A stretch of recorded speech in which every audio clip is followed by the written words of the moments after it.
Hello friends, welcome to exam Jain YouTube channel.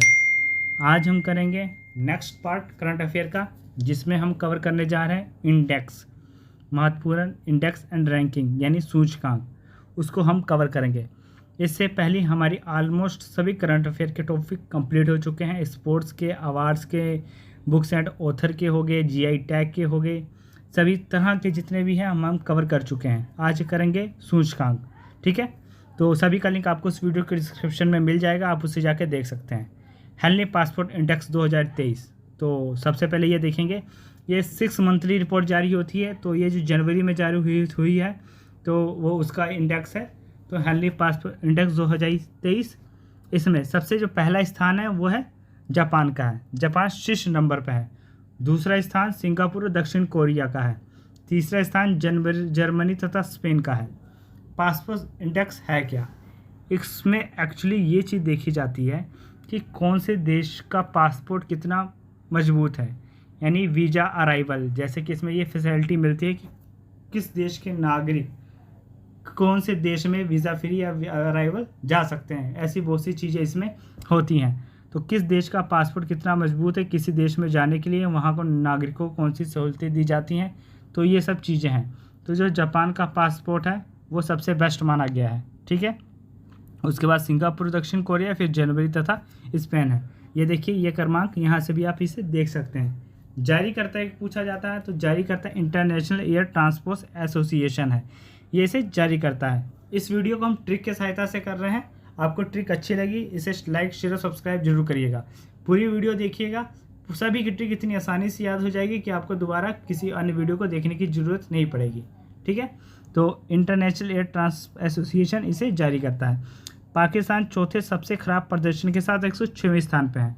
पड़ोसी देश का भी पूछ लिया जाता है। टोटल देश कितने शामिल थे जब ये इंडेक्स जारी हुआ? तो 109 देश को शामिल किया गया था। तो भारत की रैंक क्या है? भारत की रैंक है 85वीं। ये इस कोड में है भारत की रैंक। तो भारत की रैंक कैसे है? जो भारत की रैंक है इस पासपोर्ट इंडेक्स में 85वीं है। वो कैसे करेंगे देखिए।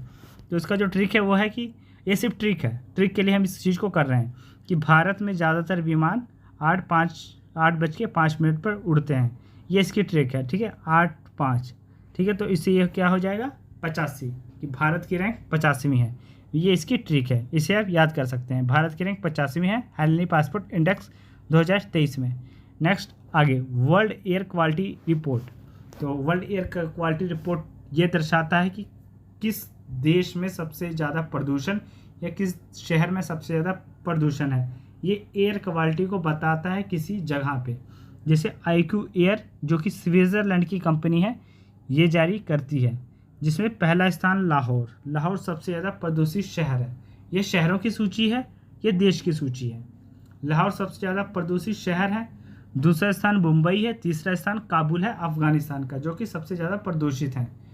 अगर इसके देश की बात की जाए तो चार देश है सबसे ज़्यादा प्रदूषित है। उसके बाद ईरान है, फिर पाकिस्तान आ जाता है, जो कि सबसे ज़्यादा प्रदूषित है। यहाँ की एयर क्वालिटी मतलब काफ़ी ख़राब है। तो शहर का मेन था, तो शहर लाहौर, मुंबई, काबुल है। इंडेक्स में देख सकते हैं आप। एयर क्वालिटी इंडेक्स को कैसे मापा गया है?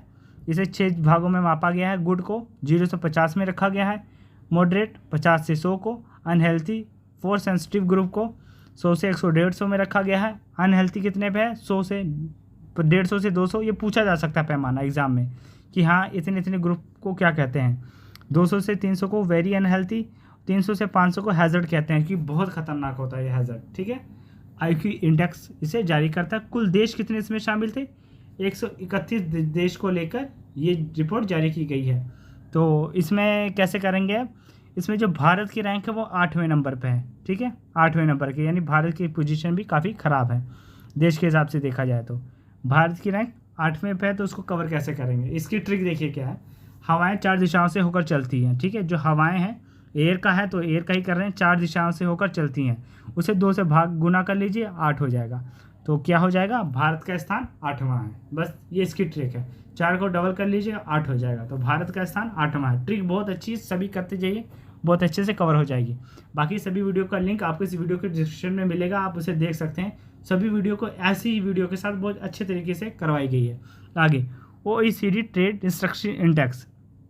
तो इसमें क्या है कि कौन से देश मतलब ज़्यादा बेस्ट हैं ट्रेड फ्री व्यापार करने के लिए, जिसमें जो व्यापार होता है उसमें रिस्ट्रिक्शंस काफ़ी कम है, यानी ट्रेड फ्री है। तो रिस्ट्रिक्शन के मामले में ये चीज़ बताई गई है, जापान सबसे ट्रेड फ्री है, ठीक है। रिस्ट्रिक्शन के मामले यहाँ पे जो रिस्ट्रिक्शन है ट्रेड के लिए काफ़ी कम है। दूसरा यूनाइटेड किंगडम है, तीसरा नीदरलैंड है, ये पहले 3 आगे, ठीक है। और जारी कौन करता है? Organisation for economic corporation and development, ये इसे जारी करता है। तो OECD व्यापार प्रतिनिधित्व सूचकांक, ठीक है। OECD व्यापार प्रतिनिधित्व सूचकांक, इसे हिंदी में कहा जाता है। हिंदी में भी पूछा जा सकता है, तो हिंदी मीडियम वालों के लिए भी काफ़ी मतलब सहूलियत रहेगी। इसे कहा जाता है व्यापार प्रतिनिधित्व सूचकांक। इसमें रूस का स्थान पूछा जा सकता है, रूस का स्थान 48वां है। आगे भारत की रैंक की ट्रिक क्या है? अब भारत कौन से नंबर पे है? 47वें नंबर पे है। इसको याद कैसे करेंगे? तो भारत की रैंक 47वें, याद करने की ट्रिक क्या है? OECD के द्वारा जो जारी किया जाता है, व्यापार करने के लिए 4 लोगों का साथ जरूरी है, व्यापार। और साथ, यहाँ पे साथ को हमने साथ लिखा हुआ है, साको आ था, ये जो साथ है इसको हमने क्या लिखा है? साथ, ठीक है। व्यापार करने के लिए 4 लोगों का साथ जरूरी है, तो ये 4 और 7 के साथ क्या हो जाएगा? 47। ये भारत का स्थान 47वां है, 47th है भारत का स्थान। ये इसकी ट्रिक है। नेक्स्ट आगे इंटरनेशनल इंटेलेक्चुअल प्रॉपर्टी इंडेक्स। तो ये क्या है? International intellectual property index. तो क्या है? इसे पहले स्थान पे कौन है? पहले स्थान पे पहले देखिए, बाद में देखेंगे ये चीज़ है क्या। पहले पे USA है, दूसरे पे यूनाइटेड किंगडम, तीसरे पे है फ्रांस, ठीक है। ज़्यादातर डेवलप कंट्रियाँ ही इसमें रहती हैं। तो US चैम्बर ऑफ कॉमर्स के द्वारा ये जारी किया गया है, जिसे हिंदी में क्या कहा गया है? अंतर्राष्ट्रीय बौद्धिक संपदा सूचकांक। कुल देश 55 शामिल है इसमें, 55 देश कुल शामिल किए गए हैं, ठीक है। 55 देशों की रैंकिंग थी, जिसमें भारत का रैंक 42वां है, ठीक है। विपो है क्या? इसे हम बताएंगे सारा कि कैसे कैसे क्या होता है, तो अभी बताएंगे सब कैसे कैसे क्या चीज़ जारी की जाती है। तो आगे तो इसको याद कैसे करेंगे? तो देख सकते हैं आप, भारत की रैंक की ट्रिक कैसे याद करेंगे? 100 गज की प्रॉपर्टी में 42 गज का बाग होना जरूरी है। तो प्रॉपर्टी क्या हो गया? प्रॉपर्टी इंडेक्स है, तो इसमें कितना गज का बाग? 42 गज। गज यानी का मतलब होता है कहीं कहीं पे इसको जो ज़मीन होती है उसे गज में मापा जाता है, कहीं मीटर में मापा जाता है। तो गज का मतलब वो हुआ कि भूमि को आप किस में मापेंगे, तो 42 गज का बाग जरूरी है, ये इसकी ट्रिक है, ठीक है। आगे हम कवर करेंगे, कैसे कैसे चीज़ों को कवर करते जाएंगे, देखते जाइए अब आप, ठीक है। आगे क्या चीज़ है? आगे इंटरनेशनल इंटेलेक्चुअल प्रॉपर्टी इंडेक्स। तो ये है क्या, यही आपको बताने वाला था। अभी हमने इंडेक्स को कवर किया, तो इसमें है क्या? World intellectual property organisation. तो यह चीज़ है क्या? इसमें विभिन्न देशों के आविष्कार, कलात्मक कलाएं, वाणिज्य और व्यापार आदि देखे जाते हैं कि कौन सा देश इनोवेशन के सेक्टर में, ठीक है, या आर्ट्स हो गया, कला हो गया, एंटरप्रेन्योरशिप हो गया, इन सब चीज़ों में, जॉब में, एजुकेशन, हेल्थ, बहुत सी चीज़ें इसमें देखी जाती हैं, आगे है। तो ये चीज़ें इसमें देखी जाती हैं। तो अगर इन चीज़ों की बात आई तो डेवलप कंट्रियाँ ही ज़्यादा आगे रहेंगी, तो वही नंबर रैंकिंग पे ही रहती हैं। भौतिक संपदा मन की रचनाओं से संबंधित है। मन की इनोवेशन यानी जो वहाँ का पर्सन है, वहाँ के रहने वाले नागरिक हैं, उनके अंदर कौन सी कलात्मक भावनाएँ हैं, एक सोच आगे बढ़ने की, वो सब चीज़ें होती हैं। इनोवेशंस करना, नई नई चीज़ें खोजना, ये सब चीज़ें होती हैं। Intellectual property index. अधिकार मानव अधिकारों की सार्वभौम घोषणा के अंतर्गत ये अनुच्छेद 27 में आता है, ठीक है, बौद्धिक संपदा। नेक्स्ट आगे, आपको ये वीडियो अच्छी लगे लाइक शेयर सब्सक्राइब जरूर करिएगा। आगे इंटरनेशनल रेजिडेंशियल इंडेक्स। तो ये कैसे है कि कौन सा शहर रहने योग्य कैसा कैसे है रेजिडेंशियल में, तो आप देख सकते हैं मोनाको सबसे बेस्ट, उसके बाद हांगकॉन्ग, फिर न्यूयॉर्क बताया गया है। जारी कौन करता है? Knight Frank. नाइट फ्रैंक के द्वारा ये रिपोर्ट जारी की जाती है। और बम्बई, बंगलुरु और दिल्ली, तो ये इस प्रकार ये हैं पहले, दूसरे, तीसरे स्थान पे। ऑल ओवर देखिए मुंबई का स्थान कितना? 37वां है। इंडिया में ये 3 हो गए, पहले, दूसरे, तीसरे पे, ऑल ओवर 37वां हो गया। बंगलुरु 63वें स्थान पे है, दिल्ली 77वें स्थान पे है। तो इनका ऑल ओवर भी पूछा जा सकता है और इंडिया के हिसाब से भी पूछा जा सकता है। ये 3 शहर के बारे में बताया गया कि रहने योग्य में बेस्ट बताए गए हैं। तो ये हमारी एक वीडियो आई थी इससे पहले, महत्वपूर्ण आधारशिला तथा उद्घाटन, ठीक है। तो इसमें बहुत अच्छे तरीके से बताई गई हैं, PM मोदी के द्वारा किए गए उद्घाटन, अमित शाह के द्वारा किए गए उद्घाटन, सभी मुख्यमंत्री के द्वारा किए गए महत्वपूर्ण उद्घाटन उनके राज्यों में, तो इनसे क्वेश्चन बनते हैं और पूछे जाएंगे। तो इस वीडियो को जरूर देखिएगा, इसका लिंक आपको इस वीडियो के डिस्क्रिप्शन में मिल जाएगा। आगे, चुनावी लोकतंत्र सूचकांक। अब ये क्या है? डेमोक्रेसी में कि किसी देश में अगर चुनाव होता है तो कितने निष्पक्ष तरीके से चुनाव करवाया जाता है, तो इस चीज़ को इसमें बताया गया है। तो इसमें जो पहला स्थान है वो डेनमार्क का है, जो सबसे अच्छे तरीके से और निष्पक्ष तरीके से चुनाव होता है। दूसरा स्थान स्वीडन का है। तीसरा स्थान नॉर्वे का है, जहाँ पे अच्छे तरीके से चुनाव होता है। जारी कौन करता है? वीडेम, वेराइटीज़ ऑफ डेमोक्रेसी के द्वारा ये इंडेक्स जारी किया जाता है। पाकिस्तान का स्थान 110वां है, 110वां है पाकिस्तान का स्थान। पिछले साल भारत का स्थान 100वें नंबर पे था, ठीक है। अब जो 108वां आ गया, यानी इसकी पोजीशन और गिरी है चुनाव के मामले में कि हाँ किस प्रकार निष्पक्ष तरीके से चुनाव होता है या नहीं। तो इसमें भारत का स्थान और नीचे आया है। तो याद कैसे करेंगे? वीडियम इंस्टीट्यूट के द्वारा ये जारी किया जाता है। भारत की रैंक को कैसे याद करेंगे? चुनाव में वोट 60 गांठ बांध के सही पार्टी को देना चाहिए, ठीक है। तो देखिए क्या है, 60 गांठ जो है यहीं से हमारी टिकट बन जाएगी, ठीक है। तो कैसे याद करेंगे? यहाँ से सही पार्टी को देना चाहिए। 60 गांठ से क्या करेंगे? 108 हम कर लेंगे, ठीक है। तो इससे हमारी क्या बन जाएगी? ट्रिक बन जाएगी यहाँ से कि चुनावी लोकतंत्र सूचकांक में भारत का स्थान कितना है? 108वां है। ये गांठ देख रहे हैं 8, तो यहाँ से बन जाएगा। 60 गांठ से हम किसी को कर लेंगे 108, इसका स्थान बता देंगे। नेक्स्ट आगे global terrorism index. Global terrorism index में यानी कि कौन से देश सबसे ज़्यादा आतंकवाद प्रभावित हैं, आतंकवाद सबसे ज़्यादा कहाँ पे है। तो इस प्रकार इस इंडेक्स जारी किया जाता है। सभी 2023 की कवर कर रहे हैं। वीडियो अच्छी लगी लाइक शेयर सब्सक्राइब जरूर करिएगा। पहला स्थान अफ़गानिस्तान का है, अफ़गानिस्तान में सबसे ज़्यादा आतंकवाद है। दूसरा बुर्किना फासो, तीसरा सोमालिया। तो इन 3 देश है जो सबसे ज़्यादा आतंकवाद प्रभावित देश हैं। Institute of economic and peace के द्वारा ये जारी किया जाता है। पाकिस्तान का स्थान 6ठा है। पाकिस्तान की भी पोजीशन काफ़ी ख़राब है, इसमें कुल 163 देश शामिल थे। वैसे भारत की स्थिति भी काफ़ी सही नहीं है, इसका स्थान 13वें नंबर पे ही आ जाता है। तो इस प्रकार इसकी भी पोजीशन काफ़ी ख़राब है। यहाँ पे भी आतंकवाद का जो सिस्टम है, काफ़ी अटैक्स ये सब चीज़ें यानी होती हैं। तो याद कैसे करेंगे? राज किसी का भी हो 3 से 4 दिन तक नहीं रहता। किसी का भी राज हो, जैसे टेररिज्म ही हो गया, आतंकवाद का ही हो गया, तो इसका जो राज है काफ़ी टाइम तक नहीं रहेगा। गलत रोज़ों का राज तो वैसे ही ज़्यादा टाइम तक नहीं रहता। तो राज किसी का भी हो 3 से 4 दिन से ज़्यादा नहीं रहता। तो 3 से 4, ठीक है। तो है कैसे? ये 13 है, तो 13 को कैसे करेंगे? 3 और 1 मिला के क्या हुआ? 4, ठीक है। तो इस प्रकार ये हमारी ट्रिक हो जाएगी। 3 और 1 मिला देंगे 4। तो किसी का भी राज हो 3 से 4 दिन का नहीं रहता। तो भारत का स्थान किस में हो जाएगा? 13वां हो जाएगा। 3 से 4 प्लस 1, तो भारत का स्थान कौन सा है? 13वां है ग्लोबल टेररिज्म इंडेक्स में। इसको ऐसे याद करेंगे। नेक्स्ट आगे world happiness index, most important. World happiness index ये पूछा ही जाता है एग्जाम में, ठीक है, कि कौन सा देश कितना खुशहाल है। इसमें भी बहुत चीज़ें नापी जाती हैं, ऐसे नहीं कि हाँ कौन सा देश, वहाँ के लोग कितने खुशहाल में, देखें हेल्थ कितना है, ठीक है, लिविंग स्टैंडर्ड कैसा है, एजुकेशन कैसा है, इंफ्रास्ट्रक्चर कैसा है, बहुत सी चीज़ें देखी जाती हैं। फिर वहाँ का नाम निकाला जाता है। एवरेज लाइफ लोगों की कैसे है, पर कैपिटा इनकम कैसे है, तब जाके निकलता है वर्ल्ड हैप्पीनेस इंडेक्स कि लोग अपनी सरकार से कितना खुश हैं। इन चीज़ों को भी देखा जाता है वर्ल्ड हैप्पीनेस इंडेक्स में।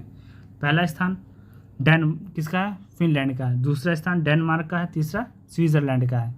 तो ये 3 देश हैं जो है वर्ल्ड हैप्पीनेस इंडेक्स में सबसे बेस्ट हैं, सबसे आगे हैं। ये जो कंसेप्ट था वर्ल्ड हैप्पीनेस का, तो मनाया भी जाता है वर्ल्ड हैप्पीनेस डे 20 मार्च को।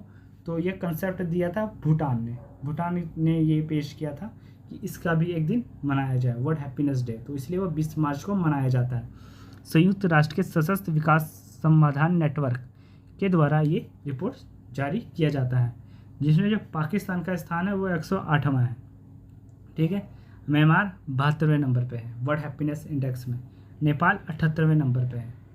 अगर आपको कहा जाए तो देख सकते हैं आप, जो भारत की पोजीशन है, जो हमारे पड़ोसी देश हैं उनसे काफ़ी नीचे है, यानी पाकिस्तान भी भारत से ज़्यादा खुशहाल है इस रिपोर्ट के अनुसार। पाकिस्तान भी, जहाँ की इतनी बुरी हालत है, फाइनेंशियल पोजीशन ख़त्म हो चुकी है बिल्कुल वहाँ पे, तो वो भी खुशहाल बताया गया है भारत से। इस रिपोर्ट में। और बांग्लादेश 102वें स्थान पे है, जो कि वो भी भारत से ज़्यादा खुश है। चीन 64 पे है। अफगानिस्तान 137वें पे है, जो सबसे आखिरी है अफगानिस्तान, क्योंकि आतंकवाद तो वहाँ पे वैसे भी बहुत ज़्यादा ही है। तो भारत की ट्रिक क्या है, सब अपनी फैमिली की खुशी के लिए दिन में 12 घंटे 6 दिन काम करते हैं। यानी जो भारत का स्थान है वो 126वां है, 126वां है भारत का स्थान। तो उसकी ये ट्रिक है कि सब अपनी फैमिली की खुशी के लिए दिन में 12 घंटे, ठीक है, 6 दिन काम करते हैं, हफ्ते में 6 दिन, 12 घंटे 6 दिन मिला के कितना हुआ, 126। भारत का स्थान 126वां है। ये ट्रिक हुई 12 घंटे 6 दिन अपनी फैमिली की खुशी के लिए। खुशी से आ जाएगा वर्ल्ड हैप्पीनेस इंडेक्स, यह है ट्रिक। आगे क्यूएस वर्ल्ड यूनिवर्सिटी रैंकिंग, तो देख सकते हैं आप क्यूएस यूनिवर्सिटी रैंकिंग, तो ये क्यूएस के द्वारा जारी की जाती है। तो इसने यूनिवर्सिटी रैंकिंग हर साल जारी करता है। तो इस साल जो पहला स्थान है मैसाचुसेट्स यूनिवर्सिटी का है, दूसरा कैम्ब्रिज यूनिवर्सिटी, तीसरा स्टैनफोर्ड यूनिवर्सिटी का है, जो कि टॉप पर है। आगे IISc बेंगलुरु, ये पहले पे है इंडिया के हिसाब से, ऑल ओवर 155 नंबर पे। IIT बॉम्बे इंडिया के हिसाब से दूसरे पे, ऑल ओवर 172वें पे। IIT दिल्ली इंडिया के हिसाब से तीसरे नंबर पे, ऑल ओवर 175वें नंबर पे। दुख की बात यह है कि जो हमारा देश है वो टॉप 100 में भी नहीं आता यूनिवर्सिटी में। तो यहाँ का सिस्टम देखिए कैसा है, टॉप 100 में भी नहीं आ रहे, 110 तो छोड़ ही दो, 100 तक भी इनकी पोजीशन नहीं आ रही जो इंडिया की यूनिवर्सिटीज़ हैं। तो देख सकते हैं, आगे देख सकते हैं जैन धर्म का संपूर्ण इतिहास। हमारी जो हिस्ट्री की सीरीज़ चली थी उसमें बहुत सी वीडियोज़ आई हैं। संपूर्ण भारत का इतिहास, भारत के प्राचीन वेद ग्रंथ, हड़प्पा सभ्यता, ऋग्वैदिक सभ्यता, वैदिक सभ्यता, जैन धर्म, बौद्ध धर्म, बहुत सी वीडियोज़ आई हैं। बहुत अच्छे तरीके से अच्छे कंटेंट से करवाई जा रही हैं, आप उसे भी जाके देख सकते हैं। आगे भी अब इसके बाद क्या पता हिस्ट्री की ही वीडियो है, ठीक है, तो उसे जाके ज़रूर देखिए, बिल्कुल बेसिक से करवाई गई है सभी लेक्चर, आपसे उसे जाके देख सकते हैं इसके प्लेलिस्ट पे। आगे एयरपोर्ट काउंसिल इंटरनेशनल इंडेक्स, तो इसमें सबसे बेस्ट एयरपोर्ट किसे बताया गया है, अटलांटा इंटरनेशनल, जो कि अमेरिका का है, सबसे बेस्ट बताया गया है। उसके बाद Dallas fort worth airport America का, ये भी है तीसरा भी। डेनपॉन एयरपोर्ट, ये भी अमेरिका का। तो सब वहाँ के जो एयरपोर्ट हैं काफ़ी बेस्ट बताए गए हैं।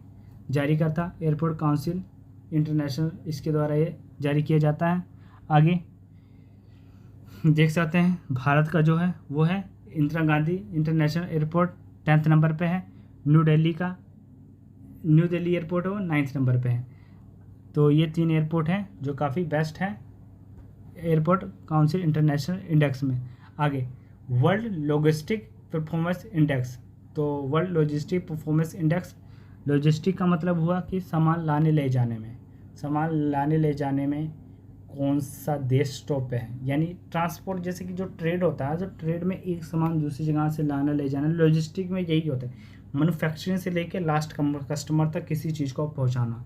तो लास्ट कस्टमर ज़रूरी नहीं कि अपने ही देश में हो, वो 7 समुंदर पार भी हो सकता है ऐसी चीज़ें। तो कौन सा इंफ्रास्ट्रक्चर यानी मजबूत है लॉजिस्टिक के मामले में देश में, तो ये इस चीज़ को बताया है, ठीक है, कि किसी सामान को, ये देखिए ये पूरा सर्कल है, कैसे एक सामान को बना के ट्रकों के द्वारा, जहाज़ के द्वारा, पानी के जहाज़ के द्वारा और वैन के द्वारा कैसे पहुंचाया जाता है, उसे कहा जाता है लॉजिस्टिक। ये काफ़ी बेस्ट पार्ट है व्यापार में, अपने प्रोडक्ट को दूसरी जगह पहुंचाना। जारीकर्ता वर्ल्ड बैंक है, वर्ल्ड लॉजिस्टिक परफॉर्मेंस इंडेक्स। पहला स्थान सिंगापुर का है, दूसरा फिनलैंड, तीसरा जर्मनी का है, ठीक है, इसमें यानी सिंगापुर सबसे बेस्ट है लॉजिस्टिक के मामले में। भारत की रैंक 38वीं है। तो इसकी रैंक याद करने की ट्रिक क्या है, लॉजिस्टिक गाड़ी का मतलब सामान ले जाना, ठीक है, ये तो मैंने आपको पहले ही बताया। तो उस पर हमने ये याद रखा कि जिस गाड़ी से सामान लेके जाया जा रहा है उस गाड़ी का नंबर 38 है, बस ये याद रखना, गाड़ी का नंबर 38। तो भारत का स्थान 38वां आ जाएगा। आगे वर्ल्ड प्रेस फ्रीडम इंडेक्स, काफ़ी इंपॉर्टेंट है वर्ल्ड प्रेस फ्रीडम इंडेक्स। पहला स्थान नॉर्वे है, यानी नॉर्वे में बोलने की आज़ादी प्रेस मीडिया में सबसे बेस्ट है, ठीक है, उनको फुल आज़ादी है अपना पक्ष रखने की। दूसरा आयरलैंड है, तीसरा डेनमार्क है। आज़ादी का मतलब यह हुआ कि जो प्रेस है वो किसी कोर्ट के दबाव में नहीं है, किसी जज के दबाव में नहीं है, किसी नेता, किसी लीडर, किसी पार्टी के दबाव में नहीं है, निष्पक्ष आज़ादी है किसी प्रेस में किसी को बोलना। तो इसे रिपोर्ट्स विदाउट बॉर्डर ये जारी करता है इसे, जिसमें पाकिस्तान का स्थान है 150, ठीक है। उत्तर कोरिया का 180, टोटल जो देश थे उसमें 180 देशों की रिपोर्ट जारी की गई थी। वो सबसे आखिरी स्थान उत्तर कोरिया का है, यानी यहाँ पे जो रिपोर्टर्स हैं बिल्कुल भी आज़ादी नहीं है। तो एक वो है क्या है, कठपुतली हैं, वो अपने नेताओं के हिसाब से ही इन चीज़ों को प्रस्तुत करते हैं दर्शकों के सामने। चीन 179, यानी चीन की भी पोजीशन बहुत डामाडोल, बहुत ख़राब है। अफ़गानिस्तान 152 है, बांग्लादेश 163, वियतनाम 178 है। और भारत की स्थिति कितने नंबर पे है? 161 नंबर पे है। स्थिति तो इसकी भी काफ़ी सही नहीं है प्रेस के मामले में कि उनको कितनी आज़ादी है। तो इसको कैसे याद करेंगे? प्रेस की बात आई, प्रेस तो पी जो है वर्ड अल्फ़ाबेट, जो एग्ज़ाम की तैयारी कर रहे हैं उन्हें पता है रीजनिंग में चीज़ें कैसे पूछी जा सकती हैं। ए का मतलब, बी का मतलब, सी का मतलब क्या होता है, 1 2 3। तो अल्फ़ाबेट में जो पी वर्ड है वो 16 नंबर पे आता है, सबको पता है। अल्फ़ाबेट में जो पी नंबर है गिनोगे आप तो 16 नंबर पे आएगा, 16 पे आएगा क्या ये। तो बस यहीं से हमारी ट्रिक है। 16 नंबर पे क्या आया? ये आया 16 नंबर पे पी। तो पी से हम क्या करेंगे, 16 पहले लिखेंगे, उसके आगे 1 लगा देंगे। जहाँ पे आप 1 लगाओगे बस ये हो जाएगा 161। 161 नंबर पे क्या है? इसका भारत का नंबर है, ठीक है। भारत की रैंक कितनी है? 161वीं। तो इसकी ट्रिक हो जाएगी। नेक्स्ट आगे, global gender gap index. Global gender gap index, तो इसमें क्या है? आइसलैंड टॉप पे है, ठीक है। जेंडर गैप में क्या है? आइसलैंड सबसे सही है, यानी इसमें जो जेंडर गैप है वो काफ़ी सही है। दूसरा नॉर्वे का है, तीसरा फिनलैंड और स्वीडन का है, यानी पुरुष का और महिला का जो बीच में गैप है, जेंडर गैप, वो काफ़ी सही है। यहाँ पे पुरुष के मुकाबले स्त्रियों का जो सिस्टम है, यही सो कि पुरुष के मुकाबले कितनी स्त्रियाँ हैं, ये सब चीज़ें जिन्होंने जनगणना का किया होगा उनको ये याद होगा कि हाँ ये सब चीज़ें कैसे कवर की जा सकती हैं। तो ग्लोबल जेंडर गैप इंडेक्स में इसका स्थान बेस्ट है। आगे भारत का स्थान 127वां है, ठीक है। भारत का स्थान 127वां है। वर्ल्ड इकोनॉमिक फोरम के द्वारा ये जारी किया जाता है। पाकिस्तान का स्थान 142वां है, भूटान 103 पे है, चाइना 107 पे है, श्रीलंका 115 पे है, बांग्लादेश 59, नेपाल 116 पे है। जो पड़ोसी देश हैं वो पूछे जा सकते हैं, इसलिए मैंने आपको उसको कवर करवा दिया। भारत की ट्रिक क्या है? 127वें नंबर है। एक साथ 2 बच्चों का जन्म, बस ये याद रखना है। एक साथ पहले यहाँ, फिर बीच में लिखेंगे 2, 127वां, एक साथ 2 बच्चों का जन्म, ये रखेंगे। अब जेंडर गैप है, जेंडर के बारे में पूछा जा रहा है तो जिसमें जन्म तो आएगा ही, तो ये इसकी ट्रिक है। आगे ग्लोबल लायबिलिटी इंडेक्स 2023, तो इसको कैसे याद करेंगे? रहने योग्य शहर में कौन सा बेस्ट है? तो वियना सबसे सही है, काफ़ी महंगा भी है, ठीक है। कोपेनहेगन, उसके बाद सिडनी, ये सब चीज़ है। जारी कौन करता है? इकोनॉमिक्स इंटेलिजेंस यूनिट के द्वारा ये जारी किया जाता है, ग्लोबल लायबिलिटी इंडेक्स 2023। तो दिल्ली और मुंबई 141वें नंबर पे आते हैं, ये भी 100 के पार ही है। चेन्नई 144वें नंबर पे, अहमदाबाद 147वें और बेंगलुरु 148वें नंबर पे हैं। भविष्य में बेस्ट याद रखना, वियना का पूछा जा सकता है जो कि पहले नंबर पे है। आगे ग्लोबल कॉम्पिटिटिव इंडेक्स, ये इंपॉर्टेंट है क्या चीज़? इसको देखिए, कॉम्पिटिटिव इंडेक्स में है क्या? कंपटीशन, सीधी सी बात है, कंपटीशन इसका मतलब है। तो कॉम्पिटिटिव इंडेक्स में ये चीज़ आती है कि कौन सा देश अपने देश में ऐसी पॉलिसीज बनाता है जो कंपटीशन की एक पॉलिसी हो, यानी कोई भी देश अपने देश में मोनोपोली ना क्रिएट कर सके या अन सब चीज़ें ना हो, कंपटीशन का एक बैलेंस हो सभी चीज़ों में। तो वो कौन बनाता है? तो उसे कहा जाता है वर्ल्ड ग्लोबल कॉम्पिटिटिव इंडेक्स, यानी कंपटीशन को बैलेंस रखना, बेस्ट पॉलिसीज़ बनाना, रूल्स बनाना। तो इसमें डेनमार्क सबसे ऊपर है, दूसरे नंबर पे आयरलैंड है, तीसरे पे स्विट्ज़रलैंड है। जारी करता कौन है? इंटरनेशनल इंस्टीट्यूट फॉर मैनेजमेंट के द्वारा ये जारी किया गया है कि ग्लोबल कॉम्पिटिटिव इंडेक्स में कौन कैसे पे है। डेनमार्क इसमें टॉप पे है, यानी डेनमार्क की पॉलिसी काफ़ी बेस्ट है कॉम्पिटिटिव इंडेक्स में, ठीक है। इसे कहा जाता है विश्व प्रतिस्पर्धा सूचकांक भी बोला जाता है। भारत का स्थान 40वां है, तो भारत का स्थान 40वां है, इसको याद कैसे करेंगे? लूडो का गेम जो होता है उसमें कंपटीशन 4 लोगों के बीच में होता है। ये देखिए, जो कंपटीशन कितने लोगों के बीच में होता है? जो लूडो का गेम होता है, लूडो का 4 के, बस इसमें हमने 0 लगा देना। भारत का स्थान 40वां हो जाएगा, ठीक है। ये इसकी ट्रिक है। आगे एनर्जी ट्रांजेक्शन इंडेक्स, ये हमारा था लास्ट, और इसे आप ज़रूर देखिएगा। वीडियो लाइक शेयर सब्सक्राइब जरूर करिएगा। तो इसको देखिए कैसे करेंगे कि कौन सा देश अपने एनर्जी यानी नवीकरण ऊर्जा हो गया, बायोगैस ऊर्जा हो गया, बाकी यहाँ पेट्रोलियम पदार्थ हो गए, तो इन सब चीज़ों में कौन सा देश सबसे बेस्ट पे है। आइसलैंड सबसे ऊपर है, दूसरे पे डेनमार्क है, तीसरे पे नॉर्वे है। ये इसका इंडेक्स है, देख सकते हैं। वीडियो लाइक शेयर सब्सक्राइब जरूर करिएगा। वर्ल्ड इकोनॉमिक फोरम के द्वारा ये रिपोर्ट जारी की जाती है। टोटल देश 120 हैं जिसमें इसकी रिपोर्ट जारी की गई है। भारत का स्थान कितना है? भारत के स्थान इसे 67वां है एनर्जी ट्रांजैक्शन इंडेक्स में। तो आपकी वीडियो कैसी लगी? इससे ज़्यादा से ज़्यादा लाइक शेयर सब्सक्राइब जरूर करिएगा। थैंक्स।